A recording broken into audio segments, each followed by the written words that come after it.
Assalamu alaikum, 6th class. Today we will discuss about next topic of chapter number 7, solution and suspension, and your diary is learn question number 5.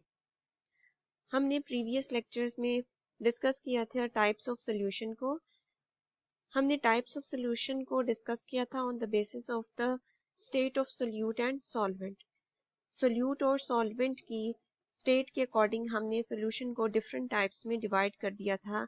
हमने कहा था कि solution solid solid भी हो सकता है, liquid liquid भी हो सकता है, लिक्विड गैस भी हो सकता है, सॉलिड गैस भी हो सकता है. इस तरह से हमने 5 डिफरेंट टाइप्स ऑफ सोल्यूशन को डिस्कस किया था और फर्दर हमने उनकी एग्जांपल्स भी पढ़ी थी. अगर आपको टेबल याद हो तो हमने उस टेबल के अंदर उनकी एग्जांपल्स को भी डिस्कस किया था.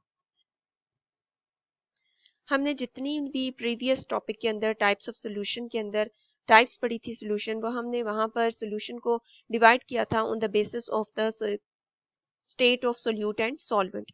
On the basis of solute and solvent, we divide solution into 5 different types. Solid solid solution, solid liquid solution, liquid liquid solution. इस तरह से हमने उनको 5 different types में divide किया था. Now we will discuss about dilute and concentrated solution. Dilute solution is that type of solution that has less quantity of solute, and concentrated solution is that type of solution which contains more quantity of solute. अब हम solution को अगर dilute और concentrated solution में divide करते हैं further, तो हम on the basis of quantity of solute इसको divide करते हैं कि dilute solution के अंदर कितनी quantity होगी solute की, concentrated solution के अंदर कितनी क्वांटिटी होगी सोल्यूट की. इस बेसिस पर हम सोल्यूशन को फर्दर डिवाइड कर रहे हैं.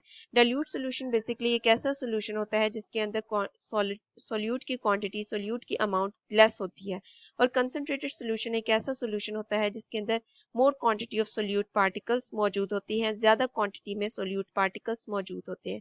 इस तरह से हम सोल्यूशन को फर्दर स्टेट्स की बेसिस पर नहीं बल्कि उनके सोल्यूट पार्टिकल्स की अमाउंट की बेसिस पर डिवाइड कर देते हैं दो और डिफरेंट टाइप्स में. जैसे आप इस डायग्राम में भी देख सकते हो कि जो A रिप्रेजेंट कर रहा है वो एक डाइल्यूट सोल्यूशन है, और जैसे जैसे आप फर्दर राइट साइड पर मूव करते जाते हो सोल्यूशन ज्यादा कंसंट्रेटेड होता जाता है. आप इसको डायग्राम के थ्रू भी देख सकते हो, आप इसको कलर को भी देखकर ये बता सकते हो कि इसके अंदर सोल्यूट पार्टिकल्स की अमाउंट कम है क्योंकि इसका कलर लाइट है. और जैसे जैसे आप राइट साइड पर मूव कर रहे हो जो सोल्यूशन है उसका कलर डार्क होता जा रहा है. इसका मतलब है कि जैसे जैसे आप ए से डी की तरफ मूव करते हो सोल्यूट की अमाउंट जो है, सोल्यूट की जो क्वांटिटी है वो ज्यादा होती जा रही है, और हमारे पास एंड पर जो सोल्यूशन आता है वो कंसंट्रेटेड सोल्यूशन कहलाता है. और जो ए है वो रिप्रेजेंट कर रहा है डाइल्यूट सोल्यूशन को, बी और सी जो है वो आप कह दोगे कि डाइल्यूट और कंसंट्रेटेड के दरमियान में है दोनों सोल्यूशंस. और फर्दर जब आप डी पे मूव करते हो तो डी जो सोल्यूशन है वो कंसंट्रेटेड सोल्यूशन है, इसके अंदर सोल्यूट की अमाउंट, सोल्यूट की क्वांटिटी ज्यादा है. फर्दर हम इनको डायग्राम के थ्रू डिस्कस कर सकते हैं. जैसे आप इस डायग्राम में फर्स्ट में देख सकते हो कि इसके अंदर जो सोल्यूट है वो ज्यादा अमाउंट में मौजूद है क्योंकि इसका कलर डार्क है. सोल्यूट पार्टिकल्स को हमने शो किया हुआ है ब्लू कलर की बॉल से, सॉल्वेंट पार्टिकल्स को हमने शो किया हुआ है पर्पल कलर की बॉल से.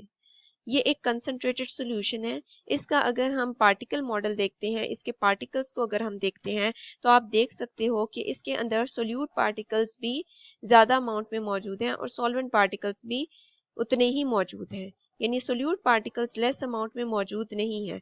अगर आप काउंट करो इन बॉल्स को तो ये काफी ज्यादा मौजूद है इसके अंदर. ठीक है, इस तरह से ऐसा सोल्यूशन जिसके अंदर सोल्यूट पार्टिकल्स ज्यादा अमाउंट में मौजूद होते हैं वो सोल्यूशन कंसंट्रेटेड सोल्यूशन कहलाता है और वो आपको डार्क इन कलर शो होगा. नेक्स्ट अगर हम डाइल्यूट सोल्यूशन की बात करें तो ये किस तरह का सोल्यूशन है जिसके अंदर सोल्यूट पार्टिकल्स की अमाउंट कम होती है.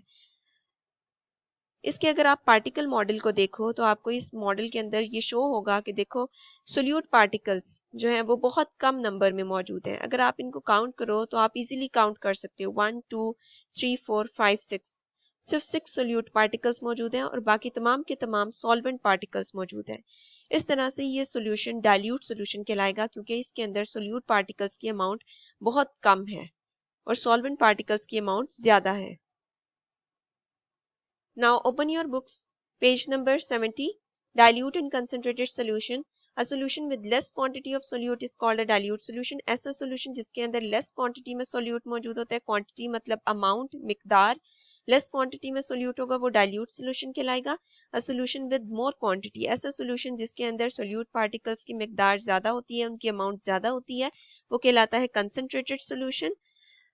और ये डायग्राम हमने डिस्कस कर ली। The solution with light color A is a dilute solution as it contain less amount of solute। वो इस डायग्राम में बता रहे हैं कि जो सोल्यूशन लाइट कलर का है दैट इज A, वो डाइल्यूट सोल्यूशन है क्योंकि उसके अंदर सोल्यूट की अमाउंट लेस है। What about the solution with dark colour?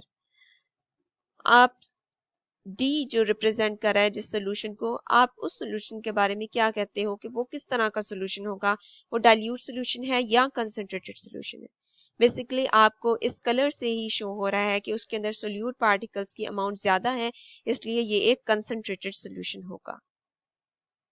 Now open your notes. Question number 5. Make a chart of particle model of solution and explain different states of matter। आपने ये particle model पहले से पढ़ चुके हो, इसको आपने क्वेश्चन को याद करना है कंप्लीट। सॉलिड, लिक्विड, गैस, तीनों जो स्टेट्स हैं इनके अंदर पार्टिकल्स किस तरह से अरेंज होते हैं, फ्रीली एग्जिस्ट कर रहे होते हैं, टाइटली पैक्ड होते हैं, ये सब कुछ हम डिस्कस कर चुके हैं। आपने इस क्वेश्चन को याद करना है और इसके साथ आपने इस डायग्राम की 3 टाइम्स प्रैक्टिस करनी है। प्रैक्टिस करनी है आपने लूज शीट पर या रफ कॉपी पर। आपने नीट कॉपी पर कोई भी काम नहीं करना साइंस का। आपने इस क्वेश्चन को याद करना है कंप्लीट और साथ में डायग्राम की प्रैक्टिस करोगे और प्रैक्टिस करके आपने जो भी काम लिखना है वो सिर्फ लूज शीट पर या रफ कॉपी पर लिखना है। Thank you.